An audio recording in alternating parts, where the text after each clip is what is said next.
The Opperman Report. Join digital forensic investigator and PI Ed Opperman for an in-depth discussion of conspiracy theories, strategy of New World Order resistance, high-profile court cases in the news, and interviews with expert guests and authors on these topics and more. It's the Opperman Report. And now, here is investigator Ed Opperman.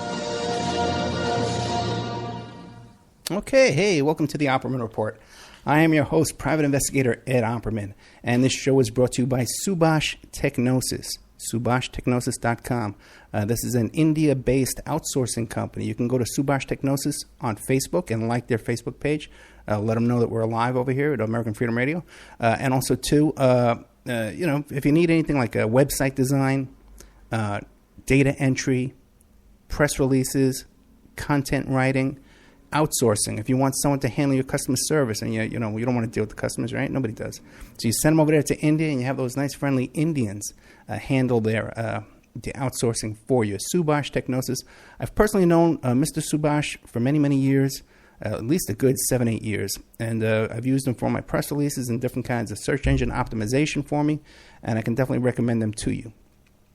OppermanReport.com. We have a member section over at OppermanReport.com, and that's the machine that keeps this operation funded. This is how we stay alive.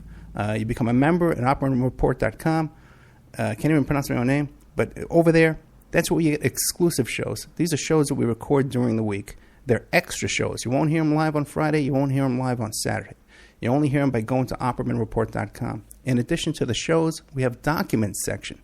You know me, I like to investigate court cases and high-profile news stories. So if I get my hands on some documents, I'll put them in there. As a matter of fact, I got a whole bunch of stuff on the Son of Sam. I got a whole bunch of pictures and photographs and some documents from the Son of Sam case, and I'm going to upload that this week. We'll get around to it. I'll get on Sean's case, and we'll get that up there. He loves it when I give him work to do. Sean from strawmanmusic.com. Okay, we got a great show tonight. We have Joel Selvin. Okay, and he wrote a book about Altamont. He's written a million books, but a lot of stuff about music and stuff like that, the 60s and the 70s. Joel Selvin, he wrote Altamont, the Rolling Stones, the Hells Angels, and the inside story of rock's darkest day. Joel, are you there? I'm here. Hey, my friend, thank you so much. Joel, tell us about yourself. Who is Joel Selvin? Well, I worked for the San Francisco Chronicle since about 1970 as the pop music critic. And in 2009, I took early retirement. You guys may have heard about the daily newspaper business. 220 Chronicle employees left their jobs that year. And I decided to take a crack at the book racket. And the first thing I did was co-wrote an autobiography with Sammy Hagar called Red, My Uncensored Life in Rock, and that thing turned into a #1 New York Times bestseller. And Altamont's my 8th book since I left the paper. Well, real quick, before we get to Altamont, describe some of the other books. Well, in 2014, I put out a book called Here Comes the Night, The Dark Soul of Bert Burns and the Dirty Business of Rhythm and Blues. Bert Burns, who's Bert Burns was the question that I got asked, 100 times over the years of that book. He was a songwriter in the early 60s in New York, wrote Twist and Shout, Piece of My Heart, My Girl Sloopy, a lot of things.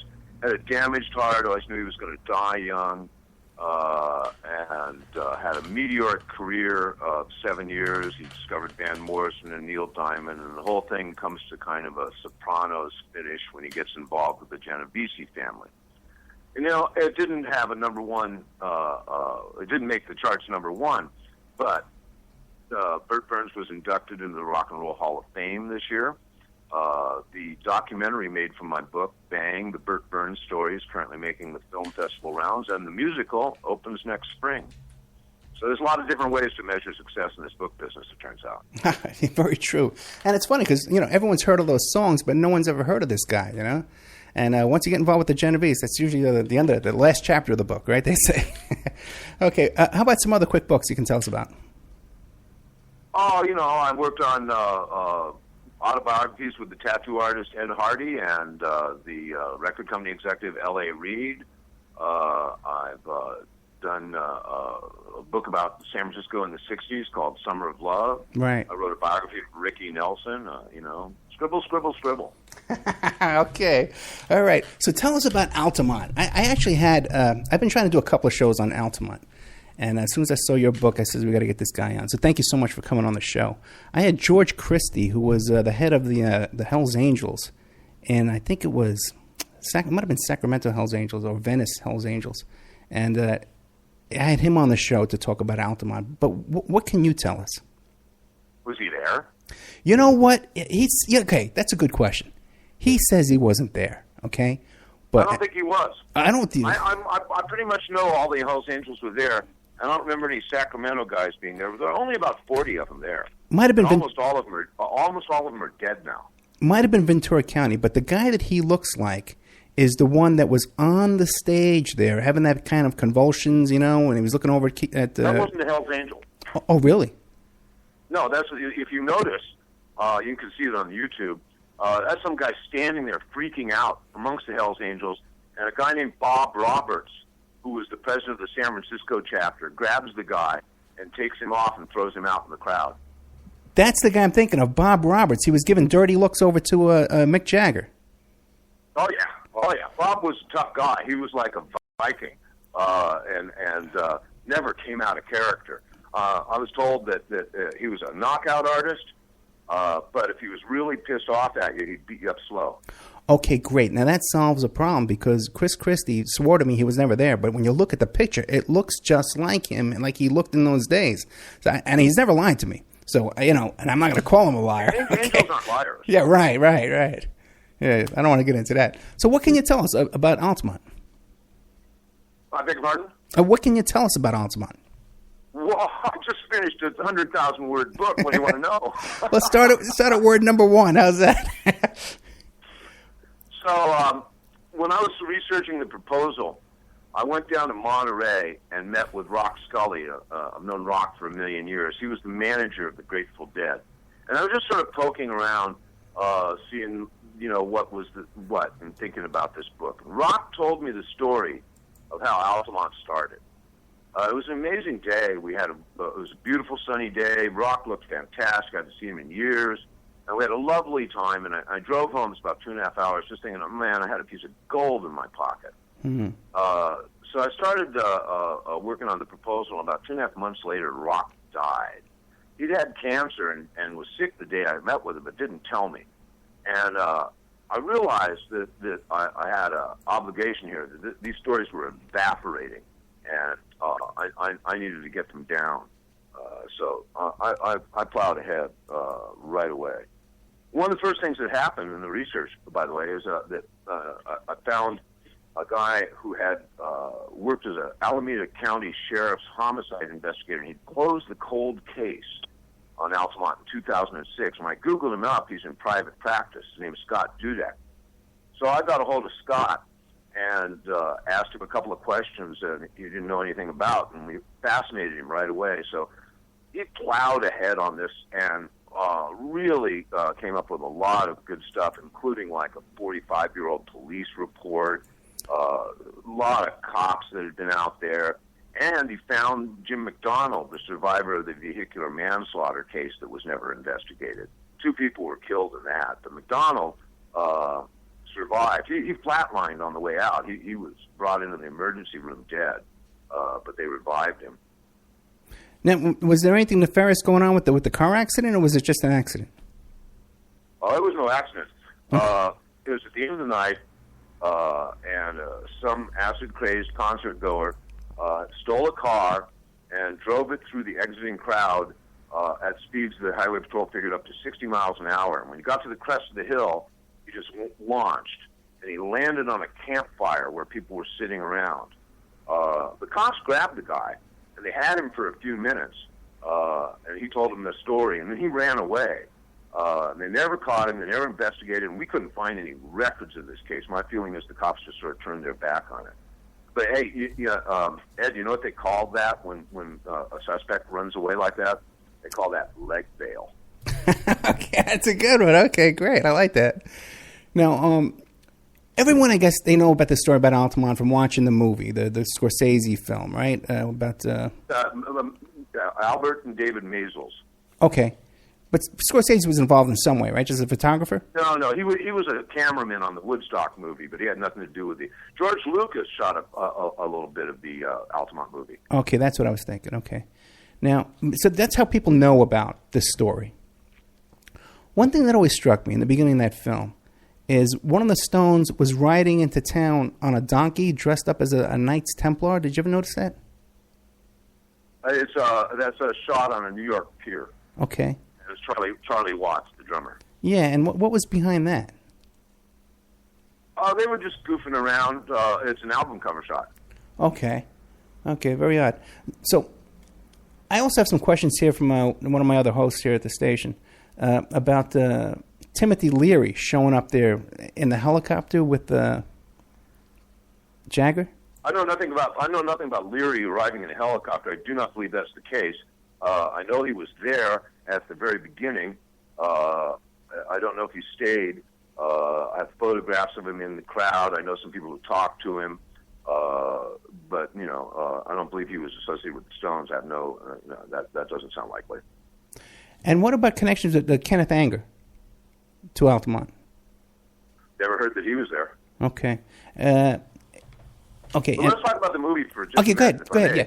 The movie is the real document, it's the official record. It's what people think of as the source of information about this. And it's really a great movie, but it's not a journalistic event. And the Rolling Stones were 50% partners in it. To me, that movie is an apology to the Stones. It demonizes the Hells Angels, minimizes the violence, and finds the Rolling Stones not responsible for this. It's a whitewash. Okay, so you're saying there was more violence from the fans? Oh, wait, well, there was violence all day, all night. And also, another thing about the movie is the reason that the concert was moved to Altamont at the very last moment was because the Stones refused to negotiate with the owners of Sears Point Raceway, who didn't believe the Rolling Stones when they said they were doing this for charity and wanted some dough for using their facility. And the concert was already staged up there. They built the stage. They loaded in the sound system. There was parking for 100,000. There was infrastructure, police presence, whole different thing. But the Stones wouldn't give up a dime of this, so they moved it at the last moment. When you look at that movie, there's scenes where their lawyer is arguing on the phone, and it's not really clear what he's doing or what they're arguing about. He's arguing with the sheriff of Sonoma County, who's telling him that if he brings that concert up there, they're all going to jail. So the movie's not even honest about its own role in the concert. What charity was the money going to go to? Well, that's a lie that the Rolling Stones told both the owners of Sears Point Raceway and the Jefferson Airplane. They claimed that they were going to give money to a Vietnamese orphans relief fund. And they were having trouble getting the acts that appeared signing releases. Santana refused, Crosby, Stills, Nash and Young refused, and they needed the airplane desperately because the airplane vocalist, Marty Ballin, was beat up by a Hells Angel on camera. Right. And they had to have that in the movie. So Mick Jagger visited with the Rolling Stones in their, with the Jefferson Airplane while they were in London at their hotel room and assured them they weren't going to make any money off this, and this was just for charity, so the airplane signed their release. Wow. And how much money has that film made over these years? It has to be a ton. Well, they got $1 million advance, so, And then after that, the production company... That one right away. Right, and then production company keeps the money after that, because you see it all the time. Oh, boy. I'm sure they made more than their advance on that. Yeah, okay, I bet they did. They were broke when they came to the United States in '69. It was all a money run. All their money had been bottlenecked by an unscrupulous manager named Alan Klein. Keith Richards was looking for £5,000 for a down payment on a house, couldn't come up with it. I saw a file of unpaid bills from that tour. I mean, they literally did not pay their travel agents, their hotels, their car rentals. And they were sued and settled for a portion of it, like about 5 or 6 years after the tour, just before it went to court. So money was the real issue, and the idea of making a movie sort of caught on as they were doing this tour. It was a very last-minute thing. And I think that they wanted this big Woodstock-like finale to the movie, and that's why they went through with this. The movie, they made the Maisels guarantee that the movie would be in release 2 weeks ahead of the Woodstock movie the following March. So they were really focused on that then. Hey, George Christie told me a story about after the murder, right? That they had some kind of beef with the Stones, and they put on frog suits, and they were out to go get the the Stones on a boat or something like that. Did you ever hear that story? I heard a lot of stories, contracts on the Maisels, those guys looking for Sam Cutler, the Stones tour director. I don't know about that. The San Francisco Hells Angels did hold a screening with the Maisels, and they let the Maisels show them the footage. The Maisels had hoped to film it the way they filmed showing the footage to the Rolling Stones. But the Angels, Bob Roberts, in fact, locked the Maisels in the closet of his house after they set up their projector and wouldn't let them out while they ran the film. Everybody knew who was on the screen, and they had to keep their voices down so that they couldn't be heard. There was a murder investigation going on, and they didn't know didn't have a assailant at all. It took them 3 months to find the guy. Oh, really? See, I never knew that. Yeah, and when they let the Maisels out of the closet, Al Maisels was like a very upbeat guy, and he goes to Bob Roberts. He says, "Isn't that great, man? That murder just makes the movie." And Roberts was so disgusted he beat him up. It's just like chaos around this whole thing from beginning to end. From beginning to end, I marveled. They never got one lucky bounce. Everything went wrong. Now, when did things really fall apart? You said in the beginning they were trying to get on this other racetrack, but it fell through. When did things really start falling apart in this story here? Because they fell apart when the Rolling Stones front office, this strange guy named John James, who may have been in the witness protection program, took over the permit process from the Dead. The Dead had the park permit in San Francisco wired, but this guy took it over, called the mayor's office, and the San Francisco park permit was dead as soon as the phone was answered. So the next day, Mick Jagger is at a press conference in New York. He announces, well, we're going to have this free concert in San Francisco on December 6th. We just don't know where. That, I would say, is where things went south. Golden Gate Park was an ideal location. There would have been infrastructure, water, toilets, police, public transportation, and most importantly, the San Francisco chapter of the Hells Angels would have had jurisdiction. Those guys were an entirely different animal than the rest of the Angels. They knew the bands. They hung out backstage. They rode bikes together. They did business together. They were fairly civilized characters, and they were part of the scene. If they'd been in charge, it would have been a different thing. As it was, out in Altamont, that was no man's land. Nobody had jurisdiction. And in front of the stage were a lot of people from the San Jose chapter of the Angels. And that was a brand new chapter. There had been a vicious, violent turf war that had settled that summer. They'd wiped out a group called the Gypsy Jokers and started this new chapter with, some old jokers and a bunch of thugs from down in San Jose, which is, an hour away from San Francisco and culturally quite remote. Yeah. Those guys weren't hippies. They'd never been grooving in the park. And they showed up with pool cues, which was something that, like, the San Francisco Angels looked down on. It's like, what do you mean, pool cues? How Bush League is that? You can't get anybody close in with them, and they break really easy. But a lot of those guys were prospects out in front of the stage, too, aspiring members. And those guys were a little better than indentured servants, and they had a tendency to act out. Right, because if it had been in San Francisco, the airplane had a relationship with the Angels. They did security for them all the time. The Airplane and the Dead and right. Big Brother and Quicksilver were all well known to the Angels and vice versa. Some of them were very close friends, and a guy like Terry the Tramp, he was Owsley's LSD distributor.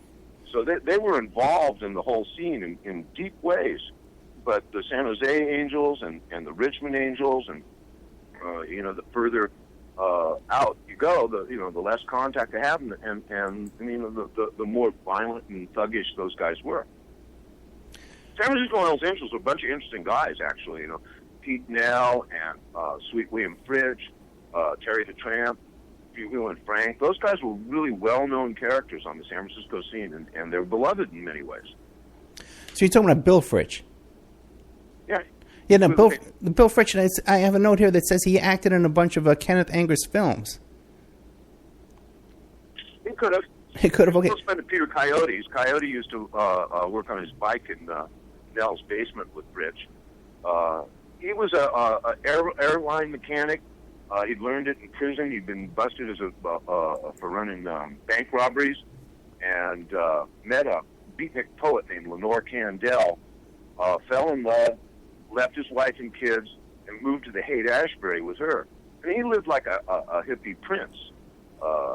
Was very well known to all the bands, and he's the guy on stage, arguing with Paul Kantner after Animal, a Hell's Angel by the name of Paul Hibbets, had beat up Marty Ballin.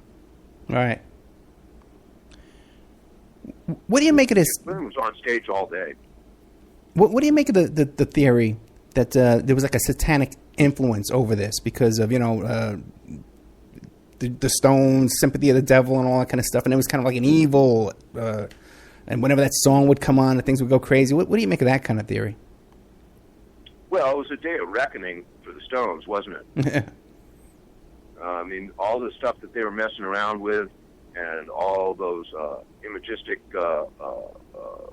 things that they were alluding to and toying with, they blossomed right in front of their eyes. That was genuine evil. And you can see the fear and anxiety and the tremendous adrenaline was coursing through those guys on their faces in the movie. It was terrifying. Yeah, it had to be. Yeah.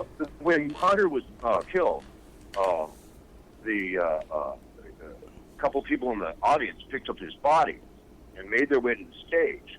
And they put it on the lip of the stage right in front of Keith Richards. Everybody on stage saw it. The stage was brilliantly lit with 50,000 watts of backlight.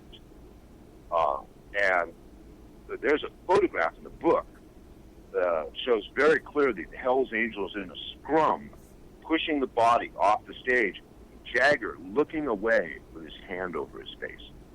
After somebody drops a dead body on the stage, it's really difficult to pick up the guitars and start playing it. The concert just fell apart at that point. Like more than 10 minutes, they're standing around on the stage going, what are we going to do? And then Mick Taylor, the new Stones a guitarist, he says, let's play the new one. Well, they'd been in Alabama the previous Tuesday recording. And Jagger says, yeah, let's do it. So for the first time in public, the Rolling Stones played Brown Sugar, and the concert just came back to life. They played like their lives depended on it. I heard a 16-track mix that Bob Matthews, the Grateful Dead engineer, he did Live Dead and Working Man's Dead, recorded that day. It's not available, but I listened to it in his living room, and they were phenomenal. Just played as good as they ever could, and you can tell. The fear just made them tie it into music. They buried themselves in the music. Okay, that's incredible. I had never heard that before. Now you're saying that the young black man who was wearing the green suit who was stabbed, right? What was his name? Yep. What was his name? Meredith Hunter. One more time? Meredith Hunter, 18 years right. old. It was a sad story. He was the son of a schizophrenic prostitute. He was raised largely by a sister 10 years older, who herself was the product of rape. And when his mother got involved with a fairly abusive pimp, the family moved this older sister out. And that meant that all of Meredith's protection was gone.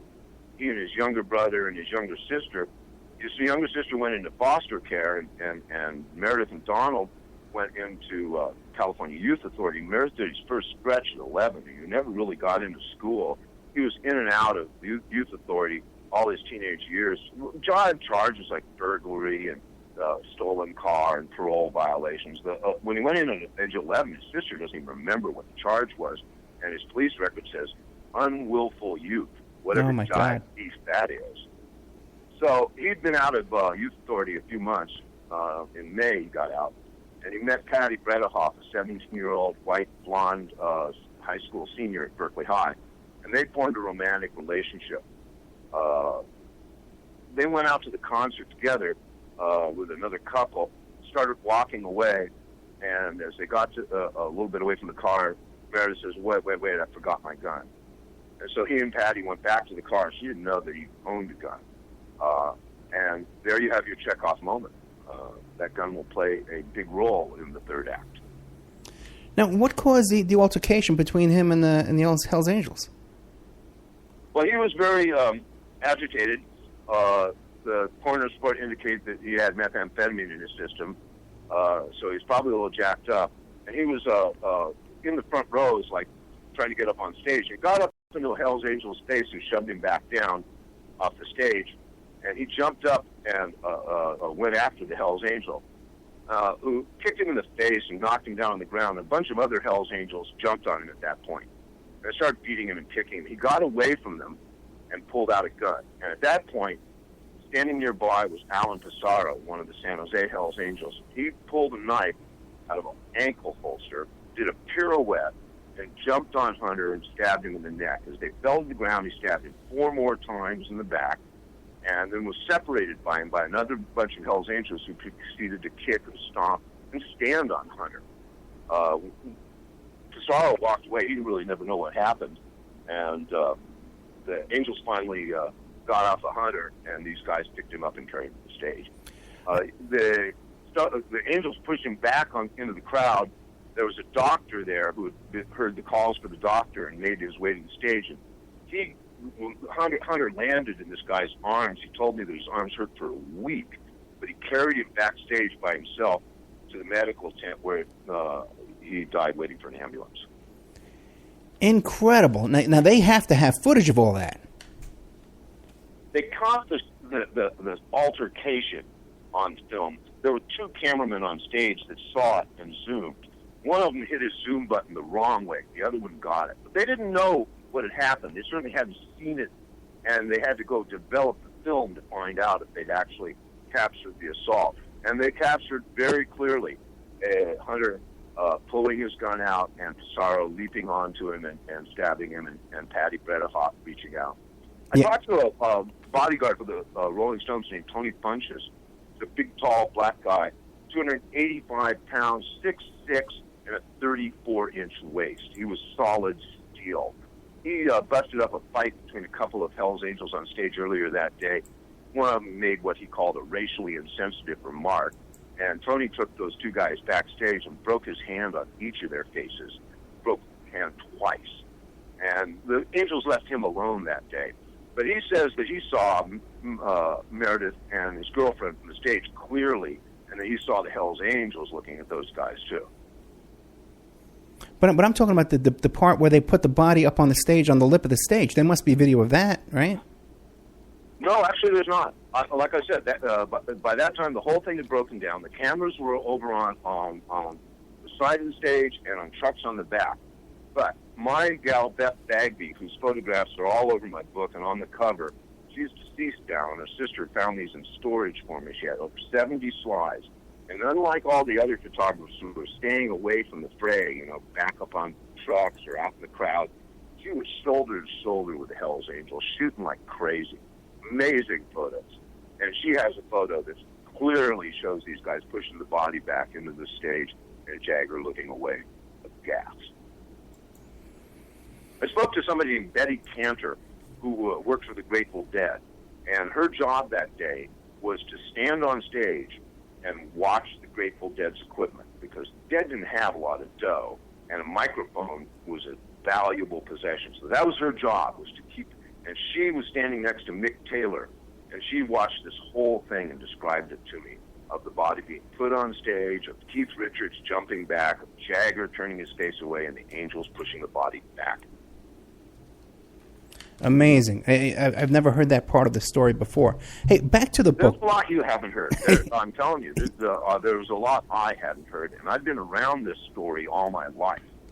Just working at the Chronicle in 70, I run across people that had worked there, they played there, they attended the concert. It was a part of, music lore in San Francisco.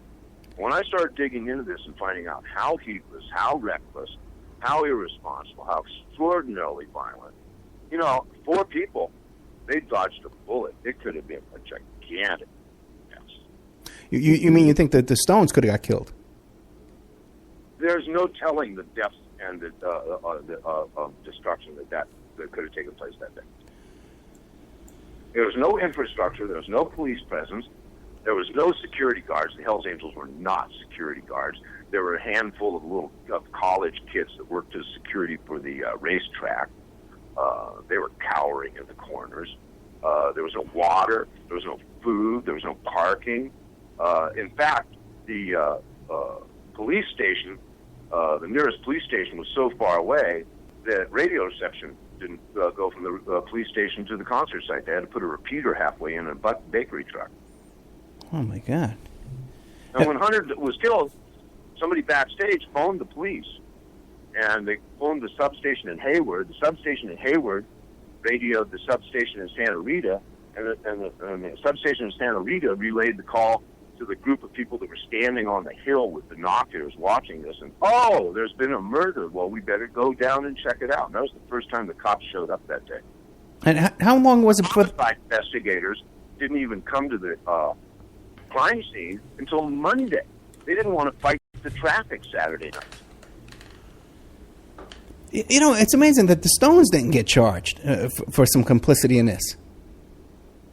They were sued, but they wriggled out of every one of them. I'm not sure what criminal thing, what criminal act they did, but there was probably some liability in there they wriggled out of. Back to the book, Altamont, Rolling Stones, The Hells Angels, and Inside Story of Rock's Darkest Day. Now, you mentioned before that you got a hold of this 45-year-old police report. Is there a copy of the police report in the book? Oh, no. That's, my audience loves that kind of stuff. Now, what about these pictures? It's unbelievable. It's full of the original handwritten notes of the inspectors, 45-year-old phone numbers. Everything's typed up. I mean, it was a murder case. People treated the documents pretty seriously. I've seen a lot of police reports, as you have, and, they tend to be kind of quick, fast. This one's very detailed. And what about these pictures you describe of the body being brought up to the stage? Any pictures like that? Like I said, Beth Bagby has the best photos of what's happened on stage. Right. There's a half a dozen photos of all that carnage on stage in the book. Okay, great. The book's available on Amazon, but also, too, we'll have a link on the OppermanReport.com website in our bookstore, and also I'll put a link on the blog, too, as well. And plus, I've been posting the link on Facebook today. Now, how did they? What happened with the murder investigation? How did they track how could they find who did it? Yeah, Keystone cops. I'm not sure how much these guys cared about it, but they certainly didn't know about it, and they certainly weren't in a big rush to figure it out. In fact, the 2 homicide investigators showed up at the offices of Rolling Stone magazine about a week and a half after the concert, pick up an advanced issue of Rolling Stone's coverage of Altamont, just so they could figure out what the hell their case was about. They first thought they found some guy down in Los Angeles. That was a joke. And eventually they worked their way through the Hells Angels with lie detectors, and that led them to a guy named Alan Pissarro, who had been arrested the Tuesday after the concert, and he was in custody the whole time. It took them 90 days and 1,000 witnesses to find him. Well, they must have had the girlfriend right away, and the other 2 people they showed up with in the car, right? I beg your pardon? The cops right away. They must have had the girl, Meredith's girlfriend, right? The young blonde girl you mentioned, Patty, I think her name was, and then they had 2 other friends in the car with them. They must have had those witnesses right away. Okay, the 2 other friends disappeared. Patty and Meredith never saw him again that day. Patty was not a really effective witness. She was traumatized. She told me that when she saw the movie, she couldn't believe it because in her memory, this all happened very far away from her. And when she saw the movie and saw her reaching out and touching Meredith as she's starting to get beat up, she realized she was a lot closer than she thought. The cops didn't bother to talk to her until Monday either. How long did it take for them to get the body to the hospital? The body to the hospital left about for the morgue at about 8 o'clock at night, about 2 hours after the stabbing. Wow. Yeah. Do you think he might have been able to survive this if they would have had some security? So I talked to Dr. Richard Fine, who's since deceased. He was the head of medical that day, and he was the first one to see Hunter. And he checked Hunter's condition and realized that he was failing, handed him over to another doctor, and went out to try and find someone who could give him permission to use one of the Stones helicopters. And he could never really find anyone in charge, and everybody he did talk to told him that the helicopter was absolutely reserved for the Stones, and he couldn't use it. So he called an ambulance, and Hunter died before the ambulance got there. It was Dr. Fine's assessment when I spoke to him that it was unlikely that Hunter would have survived his wounds, but without the medevac, there was no chance. And in the video, they're saying over and over again, "Oh yeah, we're going to put him in that whirlybird. We're going to put him in that whirlybird." But they never, and they make it look like they did put him in the helicopter, don't they? Well, the helicopters are all there, and the Rolling Stones exit by helicopters is in the movie, right? No, they don't really treat the Hunter killing very honestly or journalistically in the movie. It's really, what Hitchcock called a MacGuffin, which is an unexplained item that your movie is based around. Amazing. So now what happens next? Now they do an investigation. By the way, this guy Alan Desario, is he alive today? Desario was found drowned in a remote lake in Alameda County in the 80s. He had $10,000 in cash in his pocket and was widely presumed that this was some kind of assassination. He was defended in court by an attorney named George Walker. George was San Francisco's first prominent African-American attorney. He had integrated the Air Force during the war. I don't think they realized he was an African-American, but he flew a lot of fighter pilot missions over Europe, which was an all-white operation. And he similarly integrated the University of California basketball team, where he was an All-American in the late 40s after serving in the war. He was a remarkable guy. And way before Johnny Cochran, George Walker knew how to play the race card. He got Tesoro an all-white jury, and in Oakland, California, that's hard to do. Then he turned the prosecution's case right back on them. Their big evidence was this film clip showing Tesoro stabbing Hunter. But the same film clip also showed very clearly that Hunter had a gun in his hand. So, did Tesoro, did he get any time? He was acquitted. Oh, get the hell out of here! Yeah, he was acquitted. Well, then what were the Angels? Walker, man. Yeah. Johnny Cochran got nothing on him. He's 92, still living in San Francisco. We had a lovely lunch, talked to him a little bit. I was hoping he had his case records, but he got rid of all his case files. Yeah, I had never heard about that. I always thought that the Hells Angels went to prison for a long time, and that's why they were so pissed off at the Stones. Well, then what was it the Angels were so pissed off at the Stones about? Well, the Angels were pissed off at the Stones because they thought they'd been duped and played for patsies, and I don't think that's an unreasonable perspective. By the portrayal in the movie, or being set up for handling this big security that they couldn't handle? Yeah, all of the above. Being put in an untenable position, being blamed for everything. Sunday night after this concert, the local underground radio station had a big special, and Sonny Barger, the president of the Oakland chapter of the Hells Angels, who had big presence at the concert, called in. He was high on cocaine, and he just goes on this rant. You can find it out there on YouTube. Yeah. It's fantastic. He's so eloquent in the defense of these guys, and so brutish, but direct and forceful. I don't know if you people think I paid $50 for this motorcycle, but this thing is my life, and I don't care what you think. Do you think that helped Desara's case? Probably not. I don't think they cared. They were very supportive of Pissarro. They raised money for his legal defense and supported his wife and came to the court without their colors on. They're very supportive, but the Hells Angels don't care about anybody outside their club. It's us against them perspective. I don't think they cared about the cops. I don't think they cared about the murder beef. I don't think they cared about the Stones. I think they were just furious for being hung out to dry by these people. Well, I heard about that one story, about where they heard that the Stones were on this yacht and they went out there in frogmen suits. I don't know if I believe it. But what other kind of stories are there about them trying to extract revenge after the Stones? I'm not aware of those in any kind of solid way. Okay. I've heard that stuff too. That thing about that's a New York story, East Coast, and I don't know how much connection any East Coast Hells Angels have with the California Hells Angels. The California Hells Angels are very loosely affiliated, but the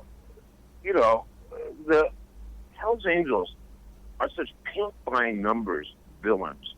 It's been really easy for everybody to single them out, point to them as the evil spark that made Altamont this disaster. And the truth is, they were a flashpoint, and they were puppets almost of the Rolling Stones.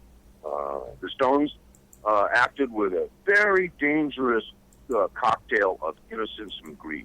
They didn't know who the Hells Angels were. They hated cops, and they figured this was a better alternative. Oh, boy. Amazing. Now, I've kind of gone in a lot of different directions, maybe you weren't expecting. What else from the book, some interesting tidbits from the book that you can share with us? Well, we talked about the vehicular manslaughter case. Chip Monk, who was the stage manager at Woodstock, was also the Stones tour director. And at the end of the night, a couple of the Hells Angels loaded the Rolling Stones stage rug onto the back of a truck that had a couple of Harleys in it.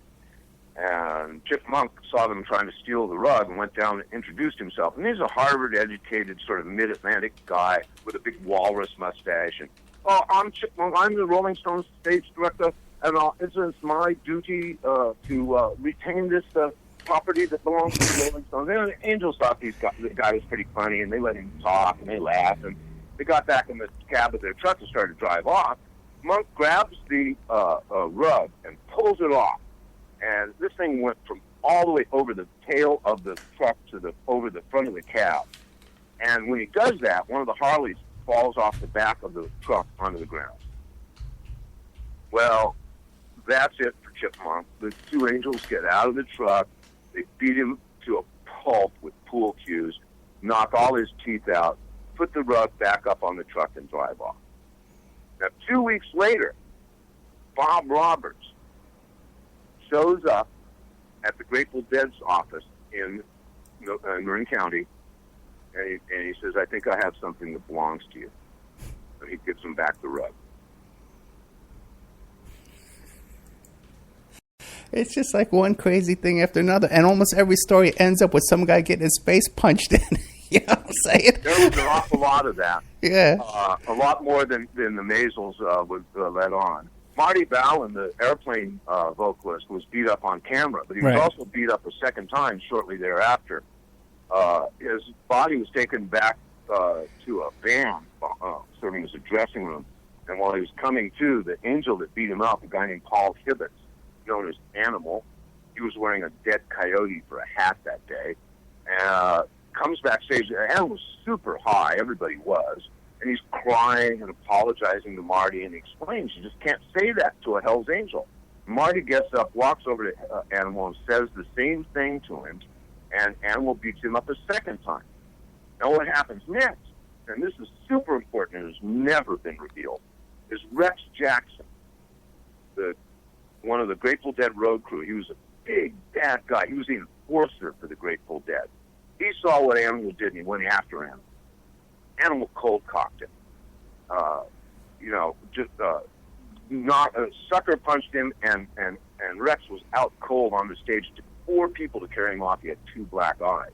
Now, why that's so important is that everybody on the stage, production, stagehands, musicians, when they saw Rex go down, they knew they'd lost their last line of defense. Right. The stage belonged to the Angels.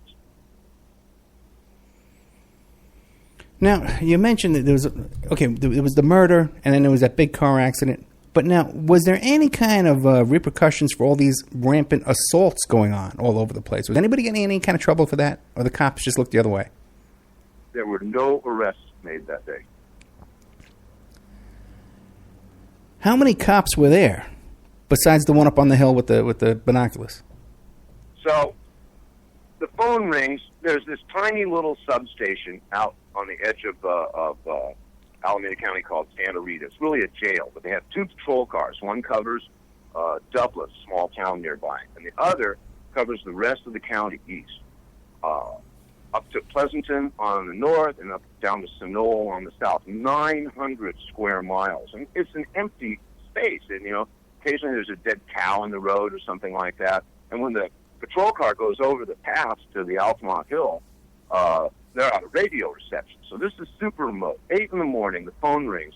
This cop is about to leave. He's been on work all night. He picks up the phone because the 2 guys that are working the office are on the phone. And somebody asks him, does he know anything about a Rolling Stones concert at Altamont? Now, this doesn't make any sense to him. He's never heard of the Rolling Stones. So he leaves a note. Now, the watch commander that day is a 26-year-old acting watch commander. His first day, his boss is on vacation. And about 10 o'clock in the morning, the highway patrol shows up at this little substation with a naked woman wrapped in a blanket, clearly deranged on drugs. They 5150 her and send her off to a mental hospital, but that's just a little bit unusual for the Santa Rita substation right away. And that's about the point where this guy, this watch commander named George Dean, gets a phone call from Tom Houchins. And Houchins is the cowboy Oakland cop that led all the police action at the Berkeley protests and the People's Park riot and all this student unrest. He was the cowboy that led the charge. He was a former fighter pilot, and I heard everything about him from former associates. He was a great guy, but he was a total asshole. But he was the cowboy, and he called up and says, I'm taking charge. And he brought some guys up from downtown, rounded up a few people from the Hayward station, and less than a dozen police officers gathered on a hill with a bakery truck for a radio repeater and stood there with binoculars and watched it all day. And like I said, they didn't come down until after they get a call from the Hayward substation telling them there'd been a murder. And you said earlier that they were having this concert and the guy at the substation never even heard of the Rolling Stones? That's cops for you. How could this be? How could they? No, man, listen, I've talked to a bunch of people that worked with George. I talked to a ton of the cops out there. Scott knew them all. And I would say, George didn't even know who the Rolling Stones were. They'd go, that's George. Okay, all right, just him. But anyway, if there's only 2 cops there anyway, what are they going to do? Right. Incredible, man. Incredible. Well, the guy that picked up that phone call comes back to work the next day at 5 o'clock, right? And as he's driving back to work, he notices the traffic's a little thicker than usual. It's kind of weird.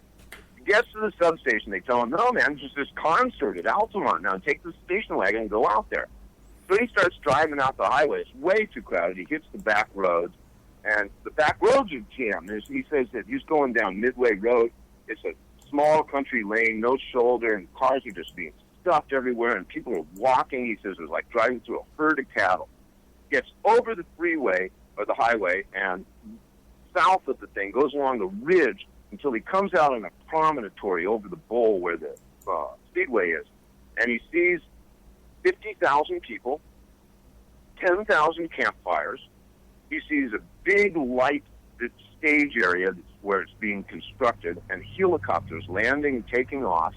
He hears music, people talking, hammers, saws, and he says to himself, there's not much I can do here. Heads back to where he's back in radio reception and starts taking calls. And as he said, he was hoping that it didn't go any worse. Just amazing. Now, there was another scene, too, in the film where they talk about, hey, at Woodstock we were making announcements when certain acid was bad. Was there a lot of meth going around, a lot of bad drugs and bad acid and stuff? Oh, drugs were a big issue, big issue. In 1967, the Summer of Love, the people who manufactured LSD, they were zealots. They were missionaries. And the chemists went to great lengths to make sure those compounds were stable.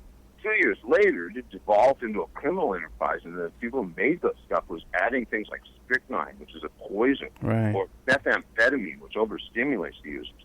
And also, there was tons of drinking going on in Altamont. And alcohol and psychedelics were chemical heresy to hippies. But now, at this point, mixing those two, well, the medical symptoms are erratic behavior and violent outbursts. And you got both of those staged. Everybody, there was tens of thousands of people on these drugs. I talked to the psychiatrists that worked the bummer tent, and they were inundated as soon as they showed up in the morning. And they couldn't believe what they were seeing. And these guys were from San Francisco. They weren't like, babes in the woods. And the thing that occurred to them most of all as they just dealt with this flood of people coming in was that the tent was so remote and there was no announcements made about its existence from the stage or any signage or anything. They figured that they were only seeing the tiniest fraction of people who were in trouble. So, yeah, everybody was on these poisonous drugs. The angels were on them, the audience was on them, the band was on them, the production crew was on them. And what you had was a kind of mass toxic psychosis.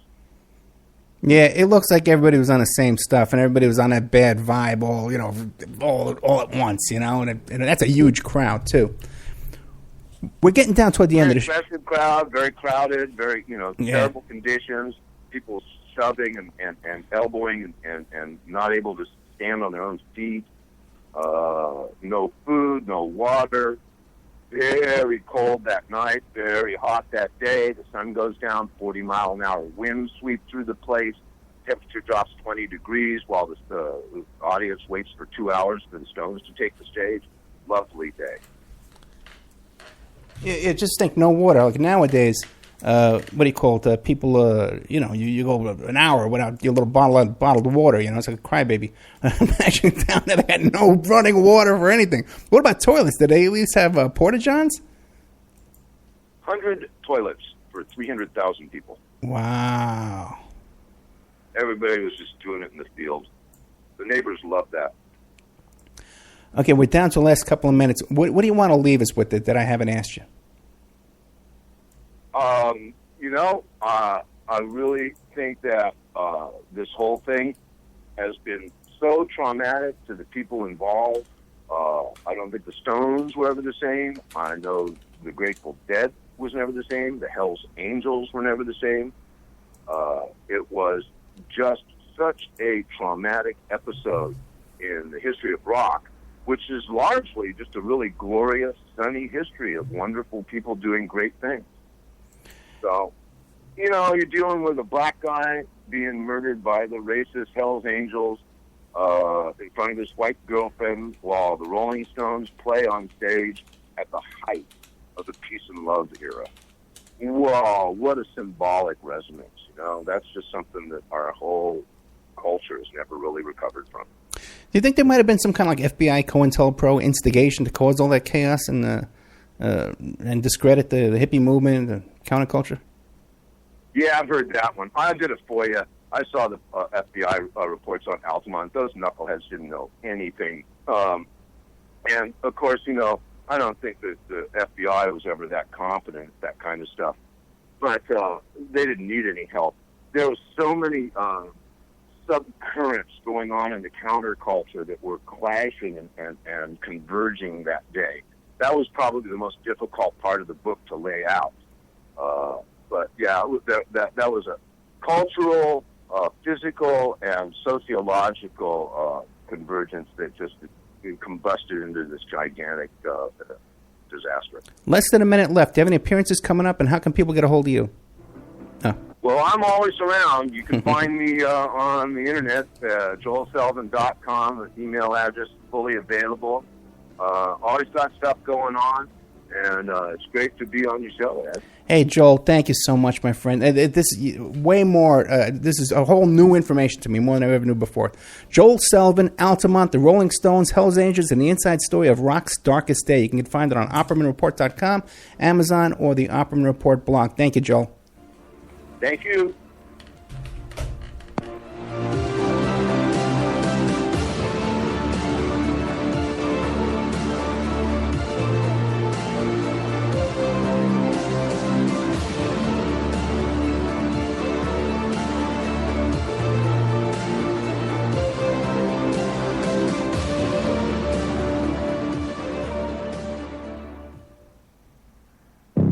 Welcome to the world's meeting place. American. It's practically narcotic. Freedom. Oh, yes. I like very much. Radio. You're an American institution. American Freedom Radio.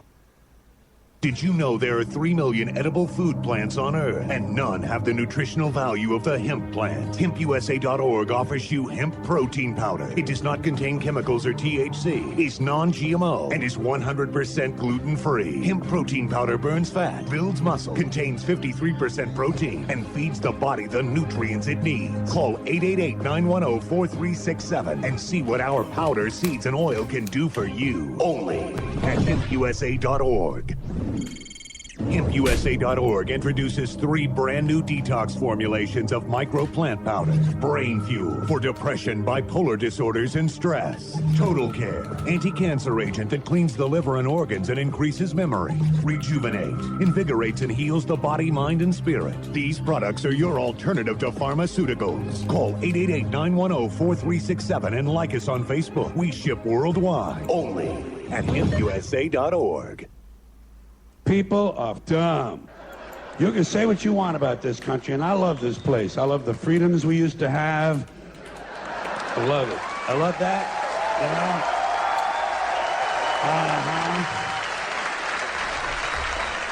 I love it when it didn't take catastrophe to get us to care for one another. I love the fact that we're on camera all the time from all angles. But you know what? You can say what you want about America. And I say I love this place. I wouldn't have it any other way. Wouldn't live in any other time in history and any other place. But say what you want about America. Land of the free, home of the brave. We got some dumbass people floating around this country. Yeah.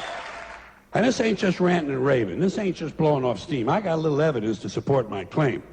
It just seems to me that only a really low IQ population could have taken this beautiful continent, this magnificent American landscape that we inherited. Well, actually, we stole it from the Mexicans and the Indians, but hey, it was nice when we stole it. It looked pretty good. It was pristine. Paradise. Have you seen it lately? Have you taken a good look at it lately? It's embarrassing. Only a nation of unenlightened half-wits could have taken this beautiful place and turned it into what it is today, a shopping mall. A big shopping mall. You know that? That's all you got. That's all you've got here, folks. Mile after mile of mall after mall. Many, many malls. Major malls and mini malls. They put the mini malls in between the major malls. And in between the mini malls, they put the mini marts. And in between the mini marts, you got the car lots, gas stations, muffler shops, laundromats, cheap hotels, fast food joints, strip clubs, and dirty bookstores. America the Beautiful. One big transcontinental commercial cesspool. And how do the people feel about all this? How do the people feel about living in a coast-to-coast shopping mall? Well, they think it's just dandy. You're listening to AmericanFreedomRadio.com, the network who perseveres in delivering intelligent debate, constructive dialogue with true independence. The freedom to broadcast the truth is not free at all. So what is American Freedom Radio worth to you? The empowering information with fun, honest and pure integrity behind it provides an example to follow. Friendships to flourish with the moral altruism that pulls no punches. The hosts sacrifice and show remarkable discipline in their duty to deliver quality radio and service to the community with strength, wisdom and loyalty. The founders of AFR wish to thank you personally for sharing your views and insights to make the best radio and alternative media. Now it's time for you to give something back and play a vital role in the future of America. Be as generous with us as we've been with you. Click on the donate banner at AmericanFreedomRadio.com or volunteer by emailing AmericanFreedomRadio@ymail.com. Vaccines, psychotropic drugs, and artillery batteries not included. No rules, no rules, no taboo topics, no taboo topics, no fear of doom, no fear of doom. We are American Freedom Radio, American Freedom Radio. It's the Opperman Report. Join digital forensic investigator and PI Ed Opperman for an in-depth discussion of conspiracy theories, strategy of New World Order resistance, high-profile court cases in the news, and interviews with expert guests and authors on these topics and more. It's the Opperman Report. And now, here is investigator Ed Opperman. Oh boy, welcome back to the Opperman Report. And you know, it's James Arthur Jancic, I think you pronounce it, Jancick, who does the voiceover on my, Socialist International there, you know? And he does the voiceover with the Opperman Report. I want to give a shout out to Feet to the Fire and James Arthur Jancic, who helped me out with that. I love hearing that. He's such a cool guy. We have with us now, I want to thank Joel Selvin. The book is Altamont, The Rolling Stones, The Hells Angels, and the Inside Story of Rock's Darkest Day. And you get that book on Amazon. Now we have coming up Ted Rubinstein. Ted, are you there? I am here. Hey, bro, what's going on, man? Well, you want to know what the tie-in is between Joel Selvin's book and The Octopus? I love this guy. Ted, first tell everybody who you are. Tell who's Ted Rubinstein real quick, because this is a Saturday show. A lot of people, it's not the same audience of the Friday show. So real quick, who are you? I'm a long-time researcher in the area of parapolitics, most specifically organized crime, the intelligence community, assassinations, cover-ups, drug trafficking, that kind of thing. Ted's a humble... I've been studying. Go ahead. Yeah, Ted is a humble guy. I got to tell you that. Ted Rubinstein is JFK royalty. He's a researcher royalty, all this kind of old conspiracy royalty. He worked for Mae Brussels. He worked for Dave Emery. He worked for Larry Flint doing it. I have to correct that. Oh, go ahead. I worked for Larry Flint, and I worked with the other two. Okay. To varying degrees. I got you. And but you know, my God, great. And you get Ted on the phone, and he just goes off into different directions. He's like me with the connections. You know, he's got the connections. What's the connections to Joel Selvin and the Octopus? Well, it's not a huge connection, but it's a somewhat obvious one. Of course, it's the Hells Angels. Okay. And because so many tentacles of the Octopus involve drug trafficking, and some of it involves drug trafficking in really interesting places like Fresno, California. And when you're involved with the mess in places like Fresno, California, invariably it's going to involve the Hells Angels. Yeah. So it turns up in a few places in the notes and so on. And also, I should add, since you're familiar with Ted Gunderson, with some of the people that Ted Gunderson was associating with, they were linked to the bikers. And it's really interesting, the FBI filed on Gunderson, which reflects their knowing that he was hanging out with drug traffickers, but it's still not really clear why he was doing that. Whether he was just getting information, because there's a long interview he did with the main whistleblower in this whole thing, Michael Reconasciuto. I can't really emphasize how important he is, and also how controversial a figure he is. But Gunderson did a really interesting, looks very revelatory interview with Reconasciuto that I haven't had time to digest. But I just don't know where to place Gunderson, whether he's a white hat or black hat or a little of both. That whole thing with Stu Webb is just bizarre. Yeah. And but anyway. Well, because the reason why we're getting into this is we're revisiting the story of Danny Castellaro and the octopus and the Promise software and that whole story. Now, you sent me some things to touch on with you here, and I really appreciate that. Yes. Adnan Khashoggi, how does he fit into this? Okay. You put me off a little by saying that this is a different audience, so unlikely to have heard the other broadcast, part one, you might say. So I guess I'm going to have to do some background. Only slightly different. Only slightly different. So. Okay, because the octopus to a large extent focused on the theft of the Inslaw software, which belonged to a couple called the Hamiltons in Washington, who developed this case management software that was just the bee's knees at the time, and the Justice Department showed immediate interest in it, in buying it and then developing it, and they ended up, in effect, stealing it from the Hamiltons and letting it loose all around the world, to the Saudis, to the Israelis, to the Canadians. I mean, you name it, they had it. But with this backdoor feature that allowed U.S. intelligence to be monitoring it. Anyway, so that's just the bare bones of the Inslaw software connection. And there were many investigations, and they drew contrary conclusions as to whether the Justice Department really acted with malfeasance here. But to me, the matter is pretty much settled. And this document alone, which I'm going to read you about Khashoggi. Okay. Okay, here we go. This is dated May 16th, 1985. It's addressed to William Weld, U.S. Attorney. It's signed by W. Bradford Reynolds, Assistant Attorney General of the Civil Rights Division. I'm going to first read the document and then comment on it. As agreed, Messrs. Manukur Ghorbanifar, Adnan Khashoggi, and Richard Armitage will broker the transaction of Promise Software to Sheikh Khalid bin Mahfouz for resale and general distribution as gifts in his region, contingent upon the three conditions we last spoke of. Promise must have a soft arrival, no paperwork, customs, or delay. It must be equipped with a special data retrieval unit. As before, you must walk the financial aspects through Credit Suisse International Commercial Bank. If you encounter any problems, contact me directly. Wow. And people should know that Khashoggi is best buddies with none other than Donald Trump.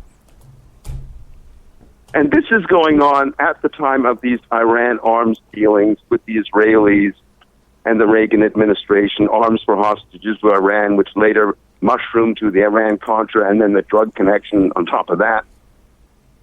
So this is the time period, 1985. This is the part that astounds me. I was just thinking, someone's got to come along and tell me that this document is not real, that it's a forgery. What do I find out? Well, almost the opposite.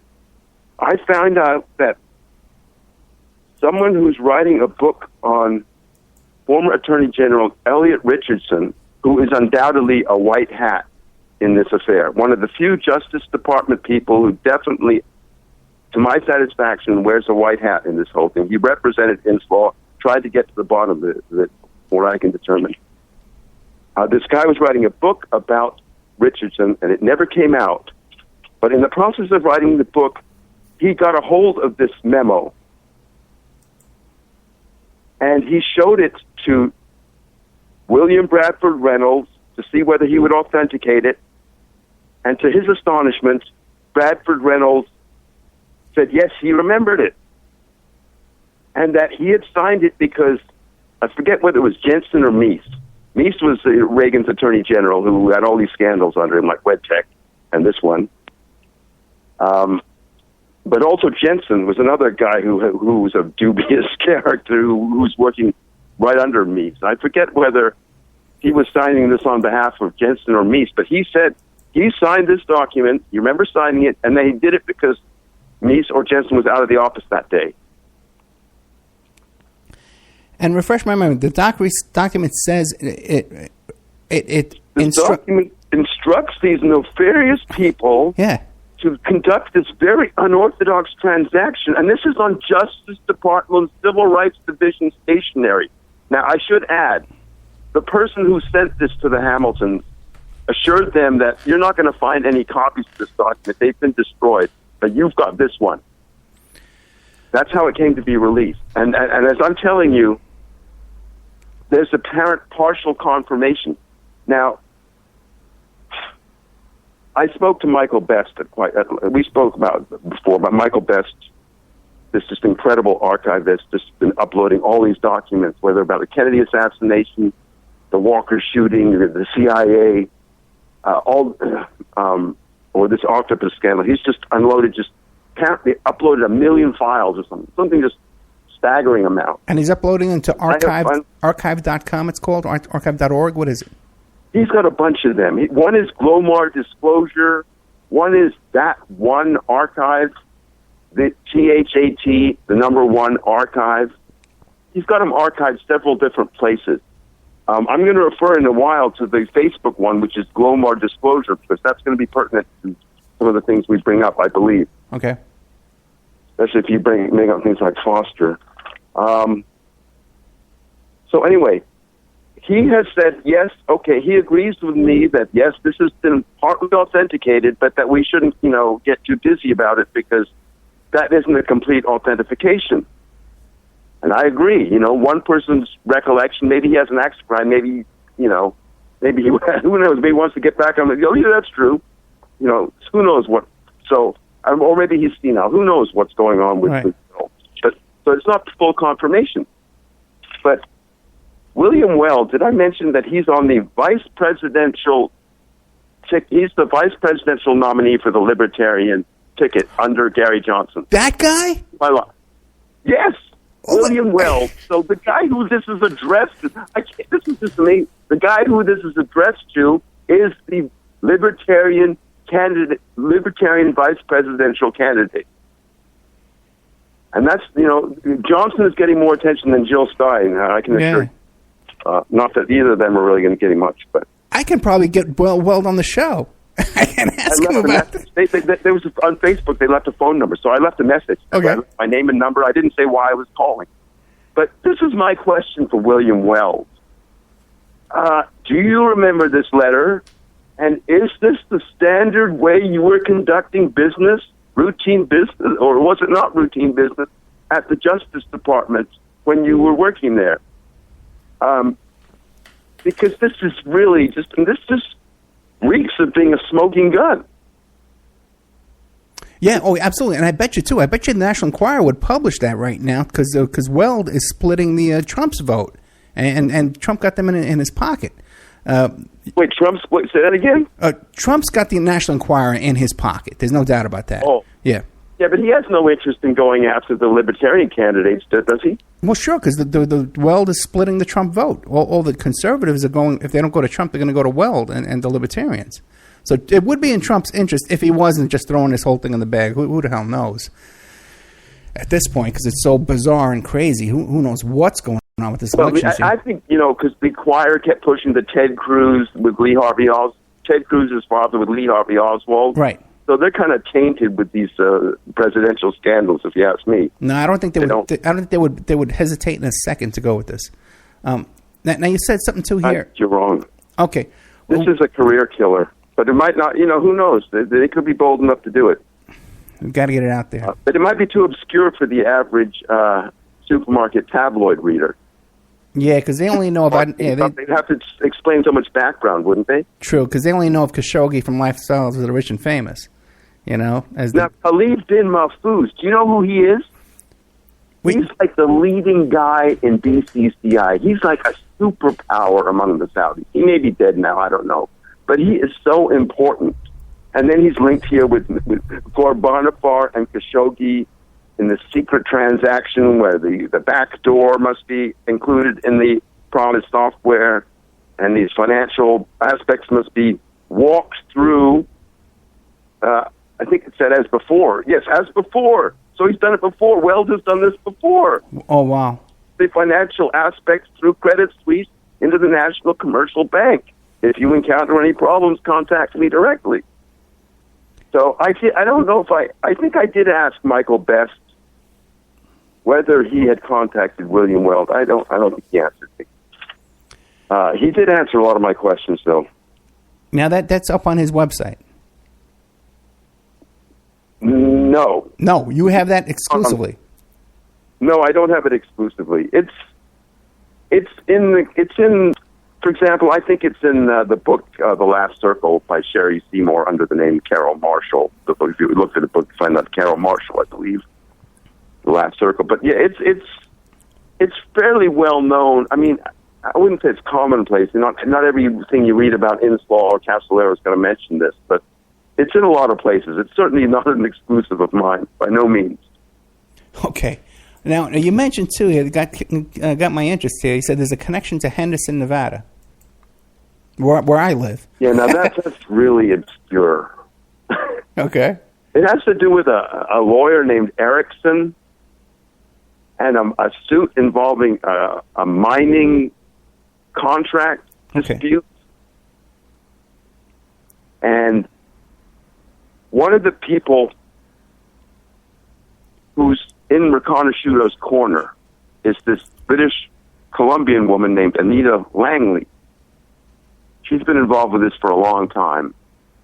And I think she's helping to, provide for Riconosciuto's comforts while he's still in prison, although I heard he's getting out soon. He's got health problems. And also to see that he gets some justice for his allegations. And that his files and stuff get brought forward. Some of them have been, but some of them are still locked away in storage units and so on. So anyway, the reason I mentioned her is because she pops up on this Glomar Disclosure web page, Facebook page, which is a Michael Best Facebook page, and she has an interchange with Michael Best on there. And she is a person who I've been in contact with myself, but she's one of these people that spooks easily, and she got spooked. Something about me spooked her. Okay. Might have been over this woman called Valerie McCullough. That's another thing. I don't really. That's another tentacle with no reason to get into. She got in a beef with Dave Emery, and I'm associated with Dave Emery. But anyway, whatever Nita Langley thinks who I'm tuned in with, and obviously I'm at my own entity. I'm not responsible for what anyone says or thinks or says on the air, whether it's Dave Emery or certainly not Virginia McCullough. So anyway, this suit, as near as I can figure, involved a company, a company named Trackmaster was suing a bunch of individuals, one of whom was Riconosciuto and one of whom was Anita Langley, and some mining outfit that she somehow was associated with in 2010. Now, as it happens, it's hard for me to make sense of these lawsuits, but I believe the way I read it, that the Henderson, Nevada lawyer, Erickson, was representing this combination called Tapestry Team or something like that. That was the Michael Riconosciuto, Anita Langley, and company defendants. Or were they the plaintiffs? I think they were the defendants, as I believe. So that's the Henderson, Nevada connection. As I say, it's pretty obscure. Okay, when you mentioned, too, that the Moonies play a role in exposing this. Well, yes, I thought this was a little ironic because, you see stuff about how the Moonies are just the devil incarnate, right? Right-wing, machine. But, in fact, with this particular story, they ran a 4-part series, I guess it was the mid-'90s, in their publication called Insight, written by Kelly O'Meara. And what she did is she came into possession, she got the whole story from the Canadian RCMP investigators that were investigating how the Canadian intelligence happened to have the PROMIS software. The Canadians did a huge investigation, and they let this Kelly O'Meara of Insight magazine in on it. And she just has so many details in there that really, help, flesh out our knowledge of Inslaw from its, it's not from a conspiracy site on the internet, Right. They checked out everything before they printed it, and it was from responsible people, as I say, RCMP investigators. And it was just a magnificent piece of work. I think you can still find it on the internet. But Insight eventually went out of business, but it was owned by the Moonies, and I just think that's kind of ironic. Because they were doing the kind of investigative reporting that the rest of the mainstream media wasn't doing. Now, admittedly, the mainstream media did cover Danny Castellero's death in considerable coverage when it happened, but they quickly faded the story when it came out that, this is just conspiracy mongering, et cetera, et cetera. The usual way they discredit these people. Plus which, the supposed suicide verdict. Right. Haven't soured the media on covering it anymore. Now you mentioned, too, how many other murders are involved in this? Danny Castellero and the Promise Software and Octopus, all that stuff. How many more murders? I don't know if I can really quantify it, because one aspect of this thing is it involves so many different drug rings. Some of them tied into each other, but some of them operating somewhat independently. But they all have these things in common, like CIA and, protection from people in law enforcement and so on. They were all the things in common. But each of these drug rings seem to involve a few murders here and there. So then plus with the Octopus itself, people who gave Danny information, like this guy, Danny Standorf. I think he was the NSA, but I can't swear to that. He ended up dead. And there were other people that were just giving him information that came to a bad end, and they weren't involved in drug rings. Let me ask you a question.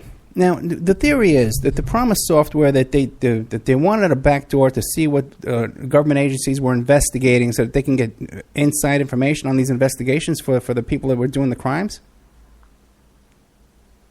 No. No, then what is it then? They were on the one hand they were profiting the people in the Justice Department or their crooked friends were profiting financially off selling this to everyone and his mother. Right. But U.S. intelligence was benefiting it by installing this trapdoor capability so that everyone who was using that software, the CIA could see what was in their file.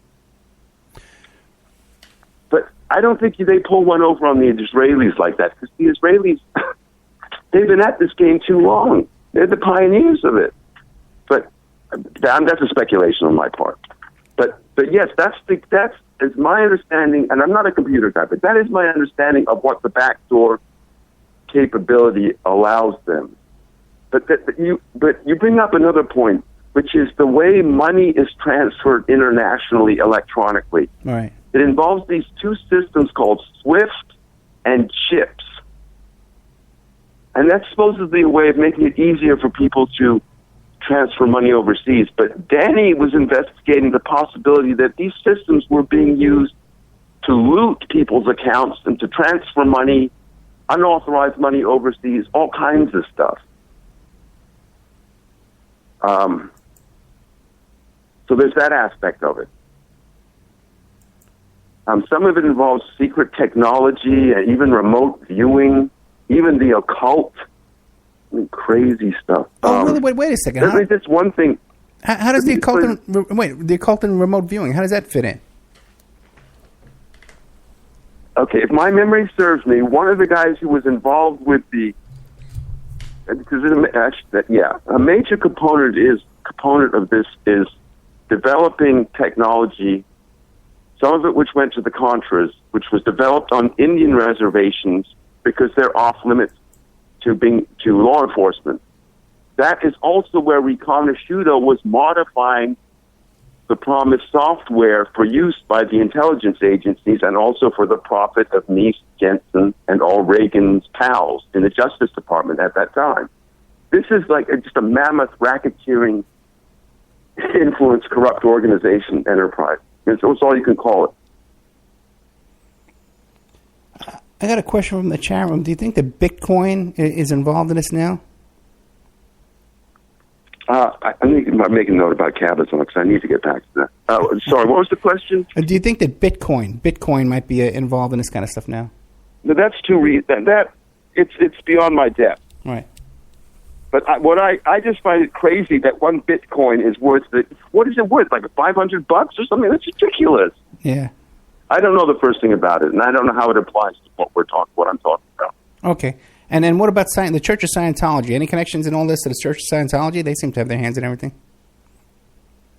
That's an interesting question. The only reason I mentioned that Church of Scientology comes to mind is because it affected the way I originally regarded Ted Gunderson. Okay. Because at the time I was staying Mae Brussels, I knew this guy who was on the fringes of Scientology, but he was really interested in the political aspects and how Mae Brussels research could be used by the Scientologists. And they had a very political wing. They had a magazine called Freedom, which was just great. I don't know if you ever saw that thing. Freedom magazine was great. Sounds familiar. But anyway, the Scientologists from the jump were very suspicious of Gunderson, and they didn't believe that he'd really retired fully from the FBI, that somehow he was still playing the role of disinformation agent. And I was pretty persuaded by that. And then stuff I saw later on sort of confirmed that, at least like his palling around with Robert Booth Nichols to the extent that he did. But I've come to realize that everyone was apparently palling around with Robert Booth Nichols, who got involved in tracking this thing. And I think because he had so much information to impart. So they weren't necessarily friends with him, but they were just getting so much information from him that, so they kept taking his phone calls, and it seemed like a suspicious relationship. But as I say, I have not come to a decision on what Gunderson, whether he's a white hat or a black hat or both. Well, did I tell you that I had a client who ran into Ted Gunderson at the FBI headquarters in L.A., like right before he died, like a month before he died? You might have. Yeah. So he I know. Did you hear that he's being poisoned? He'd been poisoned before, he claims, and supposedly his death was caused by poison. Do you know anything about that? No. The people who say the poison, I haven't seen any credibility in that. Have you? No. Yeah. No. Because they the people around Ted, a wild cast of characters. You got to listen to the interview with Doug Millar that I did because he the FBI files on him are fascinating. Oh, really? What do you got? Well, I don't know. I can't imagine, but the littlest thing would get you punished. While he was at the FBI, and so he had a bunch of little infractions. But at other times they were just really applauding that he was a great diligent agent. Sometimes at the beginning, one guy was saying that he was lazy, though, so it's like going both ways. But then after he retired, then he was, exposing all this government malfeasance. They really started to, bring out the dirt on him, which included his, palling around with narcotics traffickers. All right. But let me go back to the Cabazon Reservation because, as I mentioned, that they were using it because it offered safe haven from, snooping eyes, so the government could be,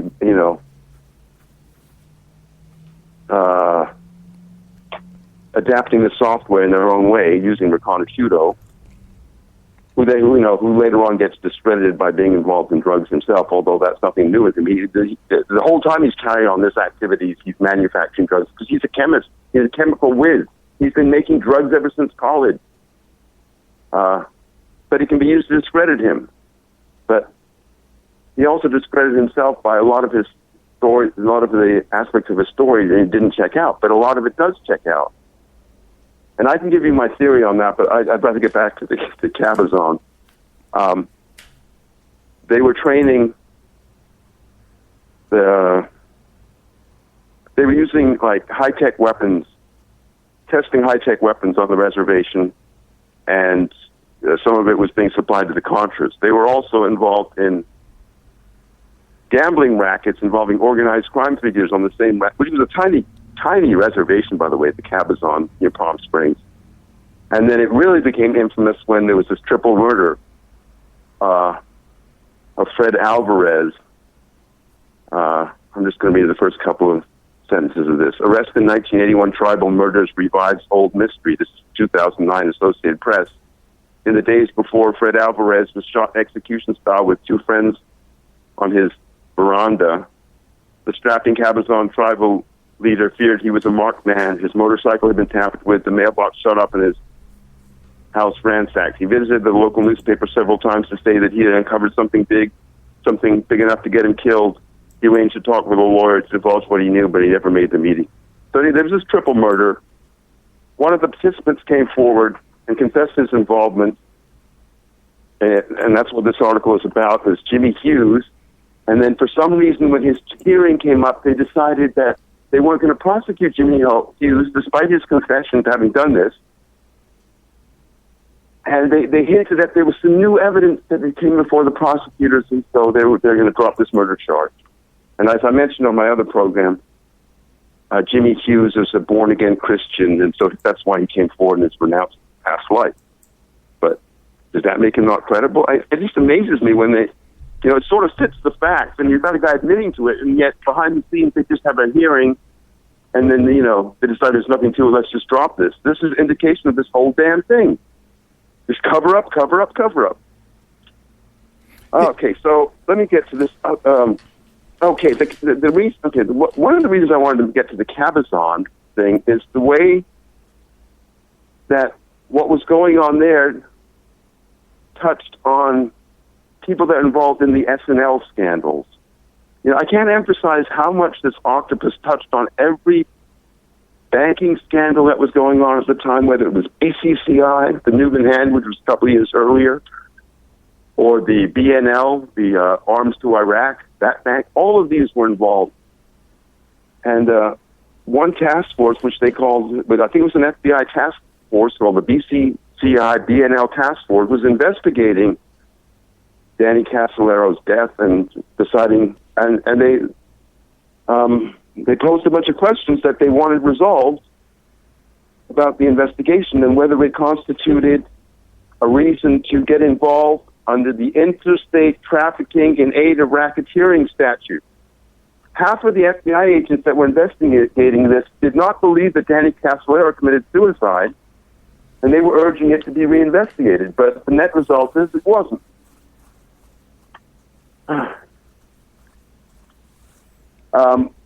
And one of the guys that was involved in the SNL thing was this guy Wayne Leader.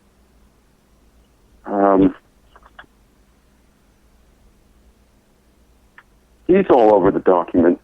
Another guy who was involved in the SNL, who's linked to organized crime and other, I think another Indian reservation is Kansas, is Mario Renda. His name is all over Casolero's note. And a couple of really good books I'll recommend at this point. But one about the SNL scandals and the organized crime connections and some CIA connections was by Stephen Pizzo and Mary Fricker, and I forget the name of that one, but another book that came out around the same time is an amazing book by an ex-reporter of the Houston Post named Pete Bruton. That book was called The Mafia, the CIA, and George Bush. And that really tied in a lot of these SNL to the CIA and the Mafia, or both, and to the George Bush milieu. And while I'm mentioning books, I'm going to mention another book that just came in the mail today. Have you ever heard of this guy, Rodney Stitch?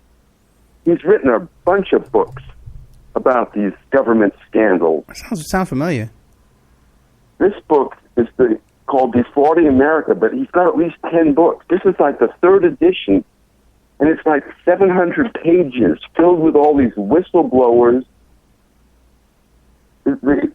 Defrauding America, Encyclopedia of Secret Operations by the CIA, DEA, and other covert agencies. Now, it's got a lot in here about Inslaw and Reconasciuto, but it's a lot more than that. It's about the Barry Steele and the Mina and the October Surprise. Another thing, I'm glad I saw that. October Surprise is intimately involved in this octopus cover-up involving the Justice Department. And while the mainstream media would have you believe that the October Surprise has been discredited, far from it. I don't know if you're familiar with the esteemed journalist Robert Parry, who used to write for Associated Press. He wrote probably the first Contra drug story in 1985, which is like 10 years before Gary Webb. But the first Contra drug story. But anyway, he's the guy who knows more than anything else in the country about the October Surprise. He now runs this fantastic website called Consortium News. And, he's got just chapter and verse on that website that's basically showing that the October surprise conspiracy scenario, that the hostages were held until Reagan entered office, the deal had been made with Bush and Casey in Paris, that this is all but proven at this point. And then the news media would have you believe the opposite. Yeah, I'd like to get him in on his. That's a great show. October Surprise would be a great show. Hey, back to real quick to Iran-Contra, and I think even October Surprise. I interviewed Frank Sturgis's nephew, who was an interesting guy himself. He's a law professor today, and he's actually his name is Jim Hunt, and he's actually. I've been in touch with him. Okay, great. Now he says that Sturgis was involved in Iran-Contra. What do you know about that? I'm not really sure of that. Certainly people around him were involved with these shrimp boats and the smuggling of cocaine. Right. Some of his associates were. I've never heard that he is involved in that directly. He is involved with stolen cars to Mexico, involving this CIA asset named Miguel Nasser Haro, who's a really interesting figure. So I know about that connection, but the Iran-Contra specifically, if there's a Sturgis connection, it eludes me, but certainly his pals were mixed up in it. Okay, very interesting. And when you talk to Jim Hunt, by the way, does he think that Sturgis is the tramp? Because I just heard Weberman. You uploaded the Weberman program. Yeah. I hadn't heard it before. I guess it was in the pay section. Now it's in the free section. Yeah, the one where he discovered the KKK connection. Yeah, that was in the pay section. I got another interview with him in the pay section. I'll send it to you. I'll give you a membership. You just sign. You get it for free. But the thing is, He's after all, yes, he broke the story about the tramps, but he still insists that they're hunting Sturgis, and I don't think it's true. And even Hunt's son doesn't. He says that his father was not the old man tramp. So what does Weberman say to that? Listen, the guy's done he's done a great body of work in his career. He just testified down in the parliament. I can't believe those nodules he did are amazing. They're amazing the amount of information in there. Yeah. But he's got his flaws and blind spots. Hey, of course he does. He's like he's an ultra Zionist. I know. He's like rabid. Wait, you know what he says? You know how many LaRouche connections there are to all these people? LaRouche is the one who introduced Steinberg to Casolaro. Oh, really? Yeah. Wait, get this. Back to Weberman for 1 second. Because there's another interview where he cursed too much, and he was making French fries during the interview, But if I can get him, I get him. And at the end, I said, "Is there anything you regret in your life?" And he goes, "Yes, the civil rights movement." And I says, "Whoa, why?" And he goes, "Because of Obama. Obama's an anti-Semite." It's like everything, but he was with the JDO. He was like one of the leaders in the Jewish. He doesn't like Black Lives Matter, does he? No, of course not. Yeah. I take a nuanced view of Black Lives Matter. I don't know if I want to get into that now, but anyway. Yeah, I certainly don't have this view, but I'm not sure I have your view of it as being totally benign. I'm going to give you an access tonight. Just send me an email. Okay. Now, with the Casolaro and Prompts, how much are the Bushes involved in that? It's more Reagan, but it's the Bush people also.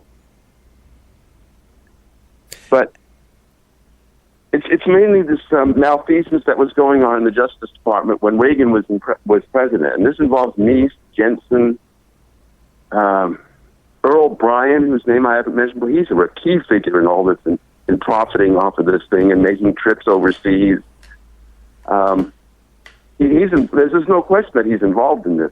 I mean, the other people, Videnix is a guy I want to get into. But let me just get into this other thing real quick. Go ahead. This is apparently in the documents regarding the Justice Department. There is, and there's no question about this, there's a highly classified list of commercial companies acting as cutout for the Justice Department for their covert intelligence agency, the OSI.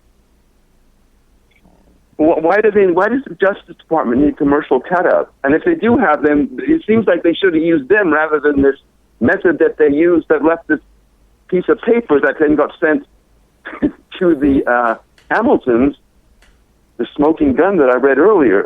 It seems they should have used one of those cutout companies instead of going this route. But I don't know. What do I know? That's a very interesting question. Hey, back again, too. Now, you mentioned before that they had exotic weapons. The Contras were being trained in exotic weapons. What kind of weapons?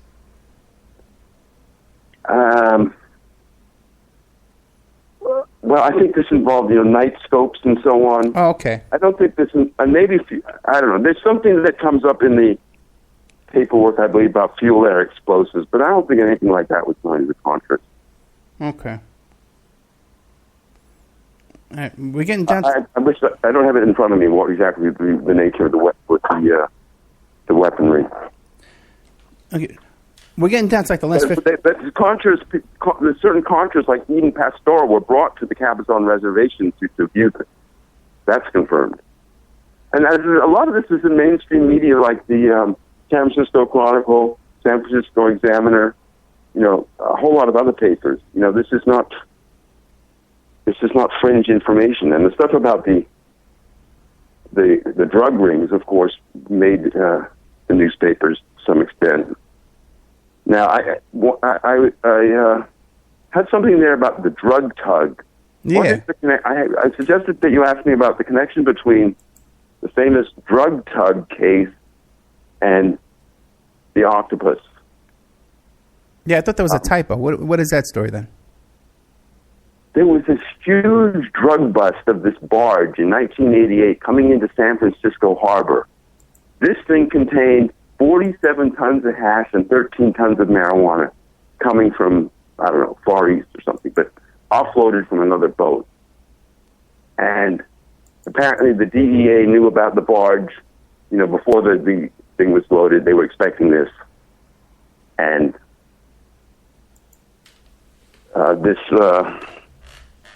the captain was and his relatives were the ones who were, skippering the boat, and they were the ones who were arrested.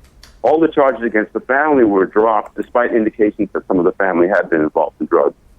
And Calvin Robinson took the entire rap. Now, Calvin Robinson was in prison with, the Falcon and the Snowman guy? Yeah, I had one of them on my show. I had the guy that wrote the book, Vince Font. This guy was in prison with him. So this is where the espionage aspect mingles with the drug thing again. Which one, the Falcon or the Snowman? Which one? The same lawyer. Oh, really? Which one, the Falcon or the Snowman? I don't know. Oh, it's important. Well, I don't know. Because do you know their names? Boyce or something like that. Someone in the chat one's going to know because he hates him.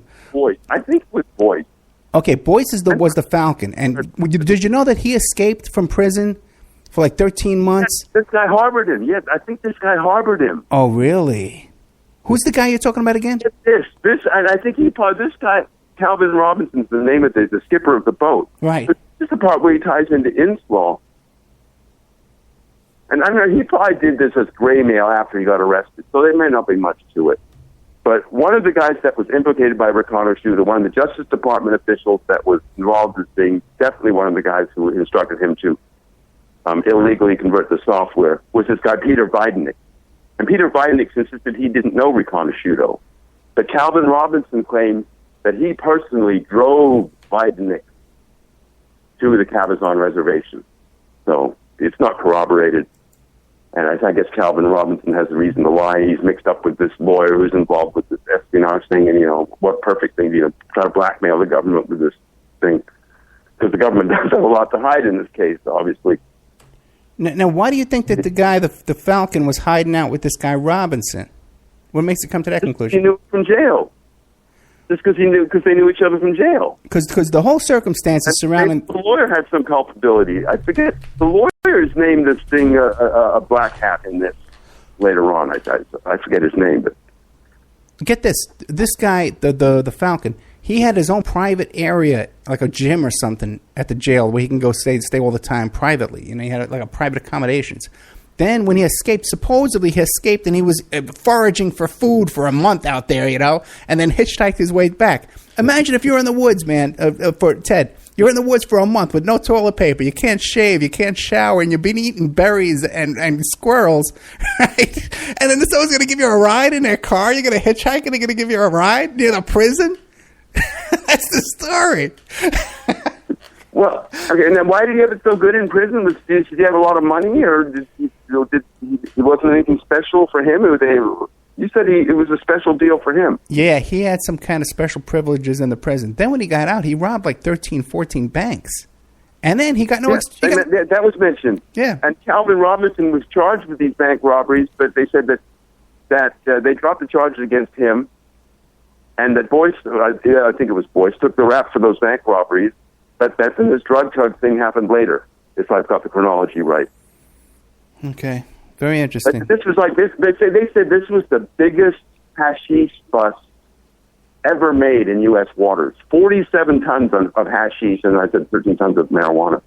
Now, I believe I might have read huge loads like that, 40 tons coming into Montreal, maybe with the Rizzuto organization. But that's just a staggering amount of hash. Weberman would have all of it. Well, you know, I had Richard Stratton from the hippie mafia, who, by the way, who supplied Weberman. Okay, I established that chain of custody, and his biggest hash run was something like 15,000 pounds.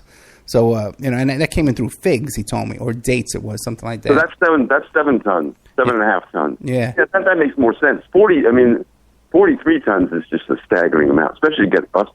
Yeah, it might have been 1,500. Get in that much? Crazy. That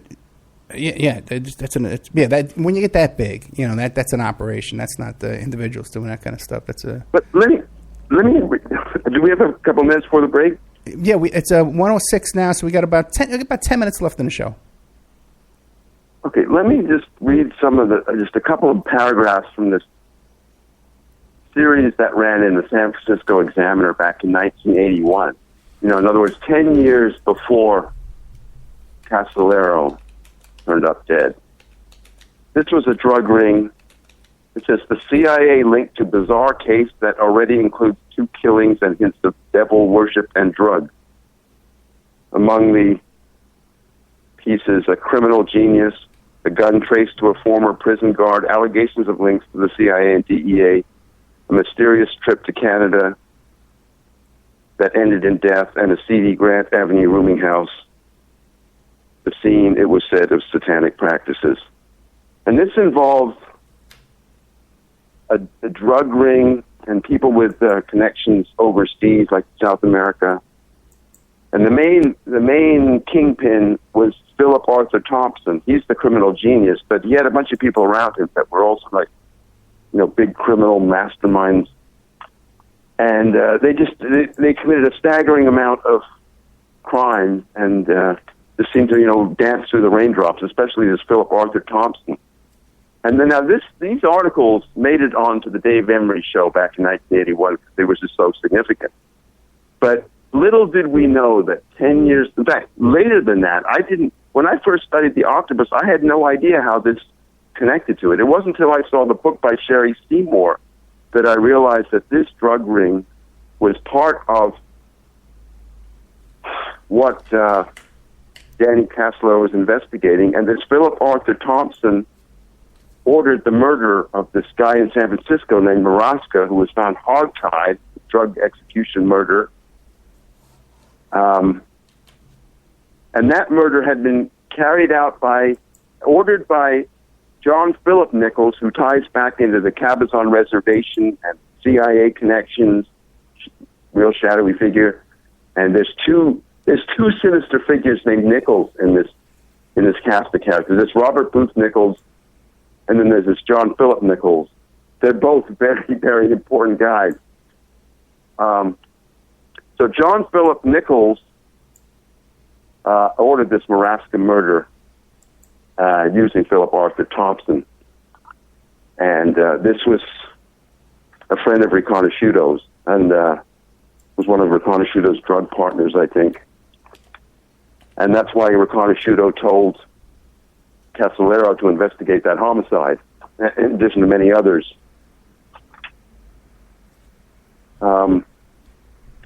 Hey, real quick, let's back up for 1 second. How did remote viewing fit into all this? Sorry? Remote viewing. You mentioned before that remote viewing fits into all this. Yeah. Okay, one of the guys who I think was a whistleblower or gave information or may have corroborated information about what was going on at the Cabazon Reservation was a guy named Peter Zukoski. And when Sherry Seymour, who wrote The Last Circle, came to him for information, I'm going from memory now, but it was pretty fresh memory, like 24 hours ago. Okay. That he told her that he's involved in remote viewing for the government, and he also asked her whether he wanted her to conduct some sort of reading, seance, not a seance, but some kind of a reading. Now, I don't know if this was, to sort of get her off the track, this guy's a kook, so, making it not as much interest to her than otherwise she might have had. Right. So I don't know what his motive was with that, but he was the one who invoked remote viewing and the palm reading. But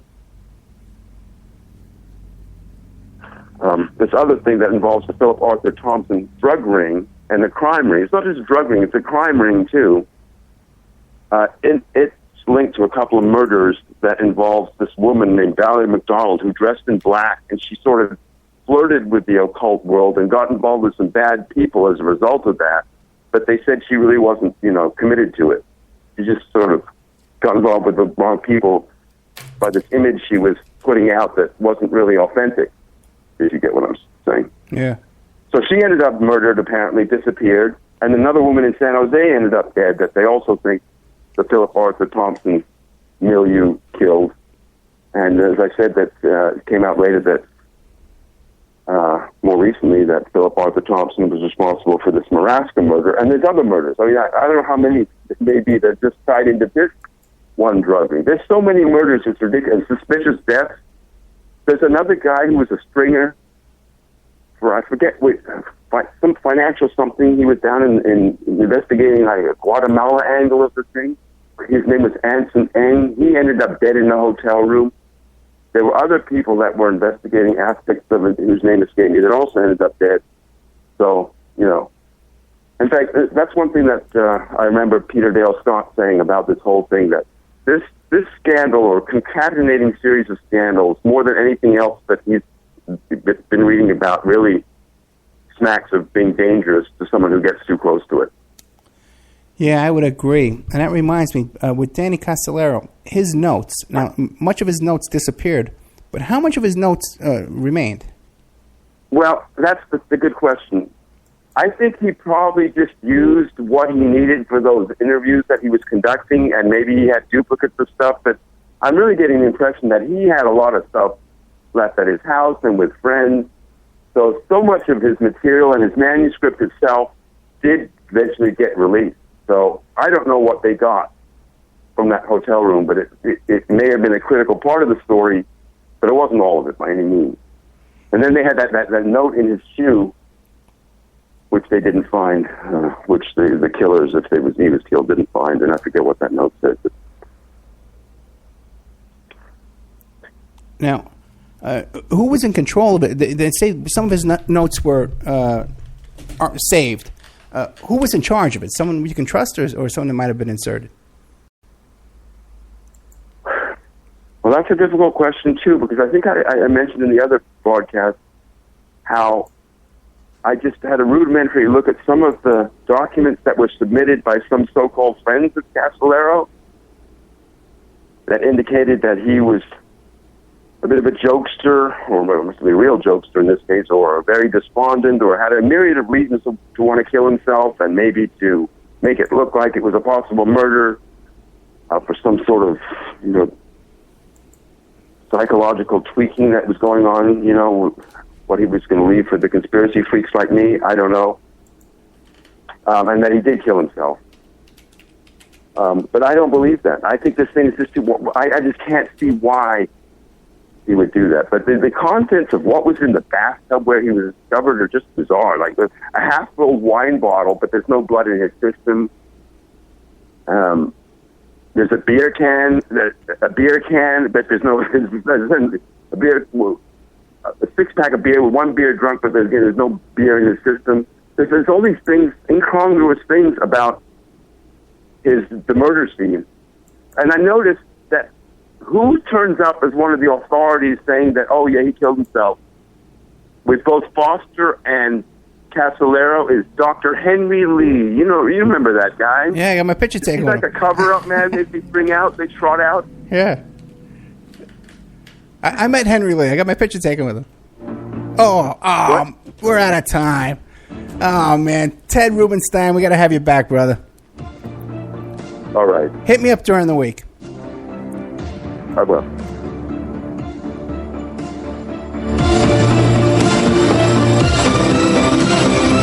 Okay. Great stuff from Ted Rubinstein.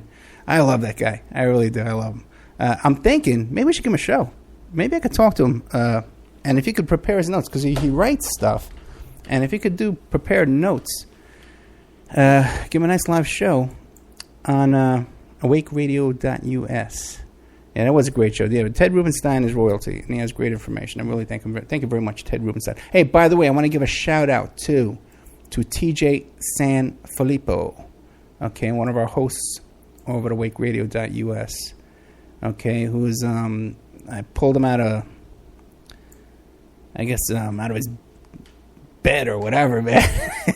Pulled him out on a Saturday to come in and save the day, because we got a little situation over here. I want to see a little behind-the-scenes gossip. If you're on awakeradio.us right now, which is where the Ramsey show's about to play in a couple of seconds, we have William Ramsey coming up with an interview, and then we have Nick Drago coming up after that with a show about Kurt Cobain murder. And if you're on the website right now, because we're closing down Spreaker, the Spreaker chat's going to be shut down, and most of the stations will pick up the feed, William Ramsey, and then Nick Drago. But if you're on awakeradio.us, you'll notice that the chat room is shut down and there's a problem with the player. We had a little incident with a former host who just, the guy was a problem to begin with, but has gone completely off his meds or whatever, off his rocker. He quit the station. Okay, fine. It's nothing. It's not like we're missing anything, Good riddance, But in the meantime, he's gone into the auto DJ, like all the shows that replay, he deleted all the stuff in there. And now he's in the chat room, trolling up the chat room. He was trolling the Facebook page. So spend all day long dealing with this nonsense, this guy trolling and just being a tantrum, throwing a tantrum all day long because he left the radio station on his own will. He said he wanted to leave. No one begged him to stay. I guess maybe that was the problem. No, it had nothing to do with too much cursing. The guy was being a problem. And let's move on. If you want to get into all that, we can clarify that incident too. My show is replayed right now on about 7 stations, okay, live. And most of the hosts are played on 3 or 4 stations live, okay. The next show after me, William Ramsey, he'll be on all my stations, and then Nick Drago, he'll be on all my stations. Any show that's after me, they're on all my stations. But otherwise, we have most of the shows are played on many stations. There's one station who has a strict rule about cursing. And there was one show where there was a guest.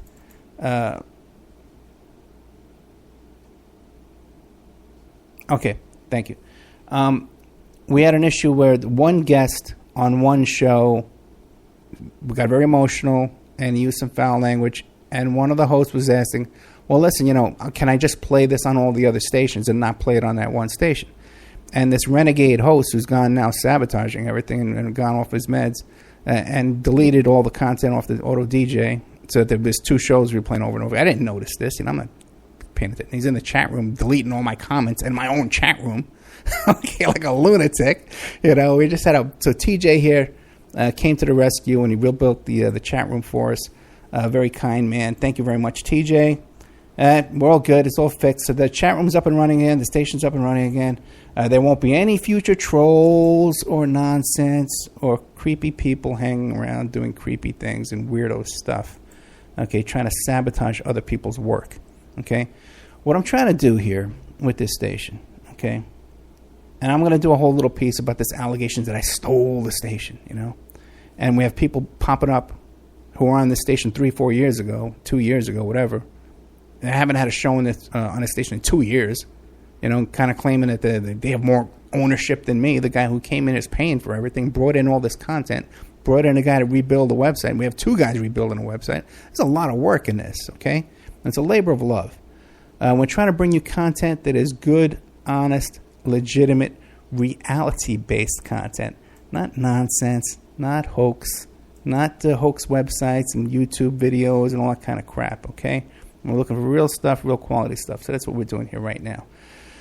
Now, the next show coming up is going to be William Ramsey, and I'm going to go into a little bit more of a rundown of what went on with this story. I'll give you my whole...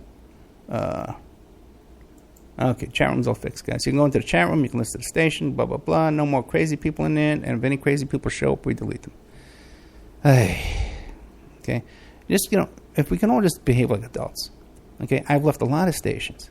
Okay? I've come and gone from we just dropped the station today, right before the show. Okay? No one's having a heart attack about it and throwing tantrums, trying to break into their system and hack into their stuff. Okay, so guys, this is the end of today's show. Thank you very much. Thank you, Ted Rubinstein. Great stuff. Great stuff, my friend. And we'll be right back after these messages. If you're on Spreaker, reboot. Go to awakeradio.us, and maybe I'll tell the story over there. If you're on all our other stations, stay tuned.